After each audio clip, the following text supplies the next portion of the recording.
Olá, estamos iniciando nosso estudo básico de mediunidade. Aula 18, percepção psíquica. Nós sabemos que a percepção psíquica dentro da nossa doutrina espírita,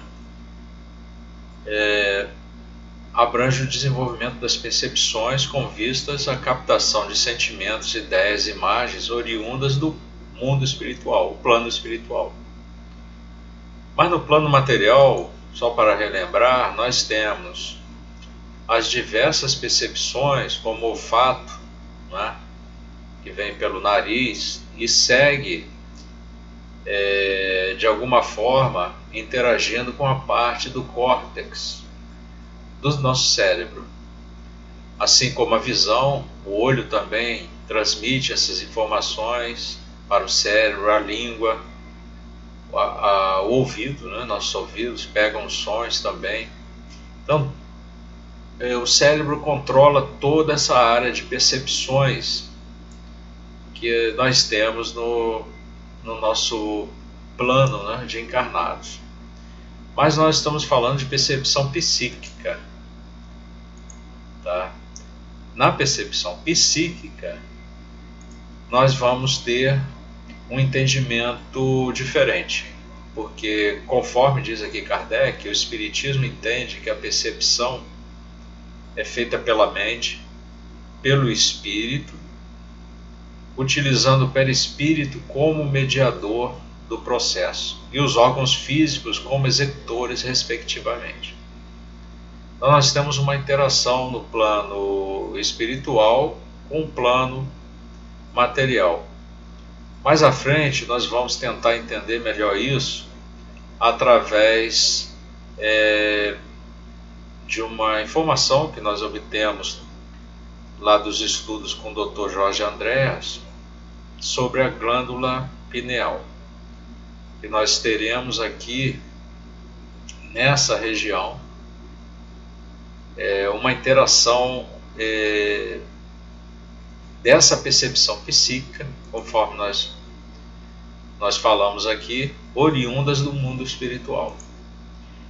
Então a tarefa perceptiva é sempre de natureza complexa, porque pressupõe a entrada de uma energia física pelo ou ao longo dos órgãos sensoriais. A conversão dessa energia em impulso físico que define o estímulo, em impulso nervoso, em nível de receptores sensoriais. Então, o impulso nervoso chegando ao cérebro pode gerar uma resposta imediata, ou conforme o grau da elaboração desse impulso, pode exigir correlações intrincadas nas estruturas psíquicas, que podem conduzir a um excitamento ou projeção mental antes de ocorrer a conversão da resposta. Então nós sabemos que através de estudos que essas áreas do cérebro elas também acabam contribuindo com essa percepção, porque nós já temos elas sendo utilizadas no plano material e agora vamos dizer assim, um equipamento mediúnico, que é uma determinada área do cérebro, passa a ficar excitada e se utilizar dessas respostas. Tá? Então nós temos o chamado na parapsicologia de percepção extrasensorial, que é a percepção de pessoas ou de coisas situadas fora do espaço e do tempo, que caracteriza o plano de ação dos sentidos. Para a gente melhor entender, eu busquei dentro do Livro dos Médiuns, no capítulo 6, que é intitulado Das Manifestações Visuais, e Kardec nos traz diversas questões. Eu peguei algumas delas que eu acredito serem mais importantes para a gente poder compreender o que seria realmente essa percepção psíquica, como ela opera. A primeira questão que é a nona, nos mundos mais adiantados que o nosso, os espíritos são vistos com mais frequência do que entre nós? É uma pergunta interessante, porque na idade atual do nosso planeta, nós já passamos por diversas situações em que a mediunidade se aflorou muito mais intensa do que da forma atual que nós vemos. Teve épocas aí no passado que os espíritos estavam presentes constantemente na visão, né, dos encarnados. Então ele aqui quer saber se no mundo mais adiantado os espíritos são vistos com mais frequência do que entre nós. E eles respondem: quanto mais o homem se aproxima da natureza espiritual, tanto mais facilmente se põe em comunicação com os espíritos. E a grosseria do vosso envoltório é que dificulta e torna rara a percepção dos seres etéreos. Porque nós estamos impregnados de muita matéria quando encarnados. Nós estamos prisioneiros do nosso corpo. E as nossas percepções materiais nos enganam. Os nossos olhos nos enganam. Então, fica mais difícil da gente estar interagindo com esses espíritos aqui na superfície do planeta, já que nós estamos pouco espiritualizados hoje em dia. E tem mais, aqui na 19ª, ele pergunta: a visão dos espíritos se produz no estado normal ou só estando o vidente no estado estático? Kardec ele tenta explorar, através das questões, um meio de trazer até nós a verdade. E essa questão aqui ela é respondida também no Livro dos Espíritos, a questão 447. E diz o seguinte: pode produzir-se achando-se este em condições perfeitamente normais. Entretanto, as pessoas que os veem se encontram muito a miúde no estado próximo do êxtase, estado que lhes faculta uma espécie de dupla vista. Então você veja que talvez seja o caso de estarmos muito mais espiritualizados, trabalhando a nossa consciência, nosso pensamento, né? Conhecendo a nós mesmos, conforme nós já vimos no nosso estudo sobre concentração, né?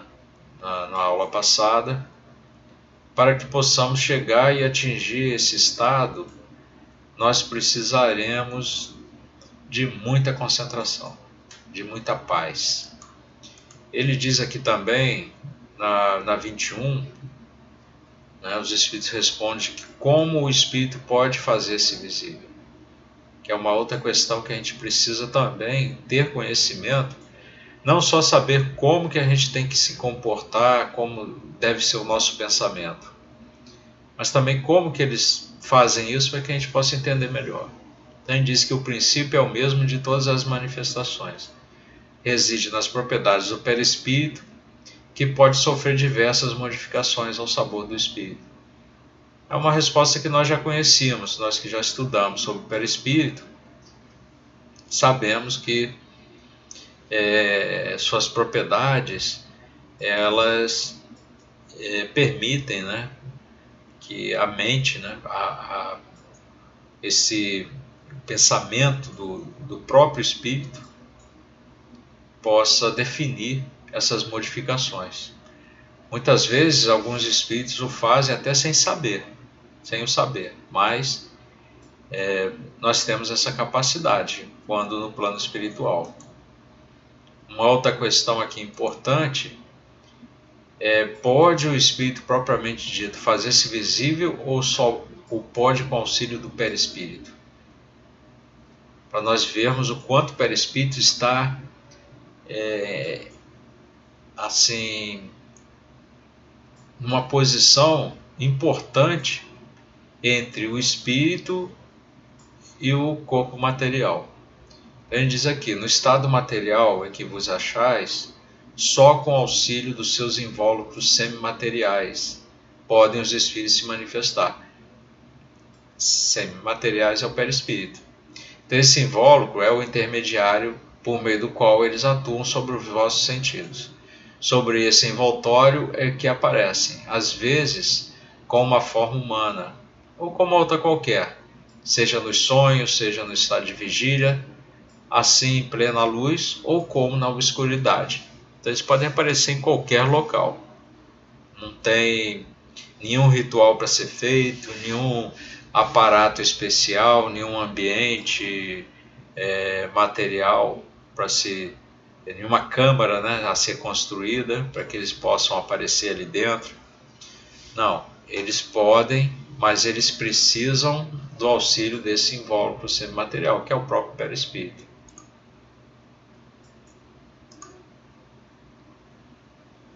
Então, dentro dessa nossa percepção psíquica, nós vemos que precisamos desse contato de perispírito com o perispírito. É o que praticamente Kardec está trazendo para a gente, dentro do capítulo das manifestações visuais. E precisamos ter esse conhecimento, sim, sobre o perispírito, um conhecimento mais aprofundado. Aqueles que quiserem se aprofundar e estudarem um pouco mais essa questão, é o momento, né?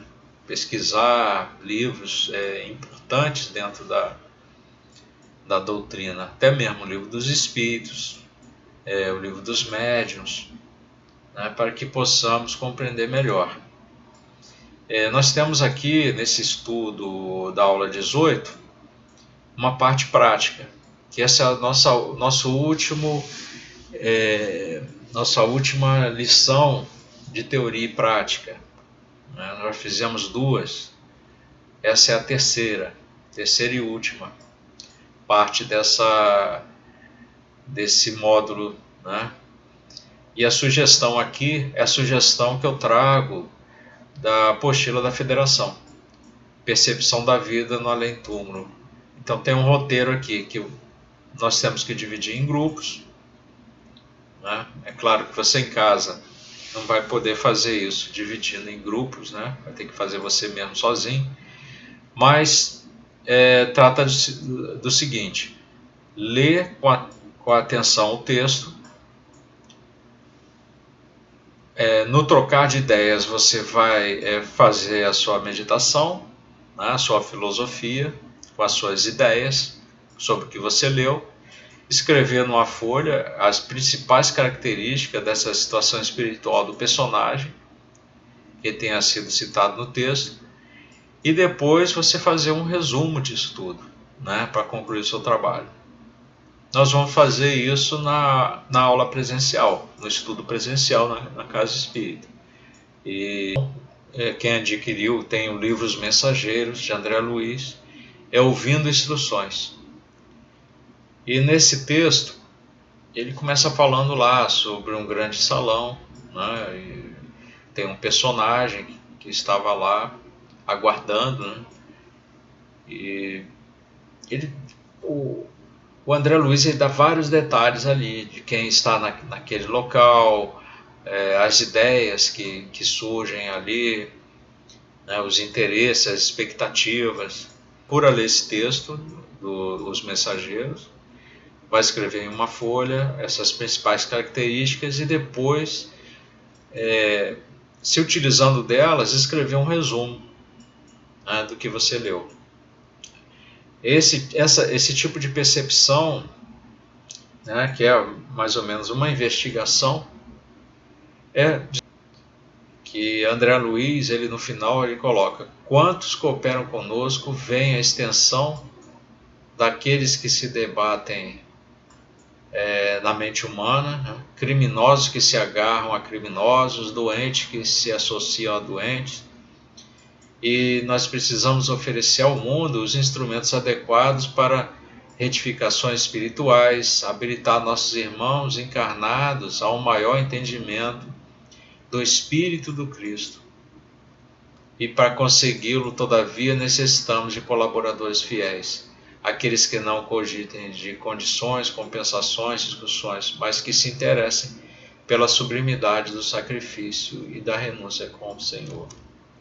Então, queremos agradecer a presença de todos e procure nessas referências o Livro dos Médiuns, Livro dos Espíritos, Mediunidade, Estudo e Prática, Programa 1, onde nós tiramos esses exercícios, e o Mensageiros de André Luiz, né, psicografia de Francisco Cândido Xavier. Nesse caso, o texto é Ouvindo Instruções. Okay? Então, até o nosso próximo estudo.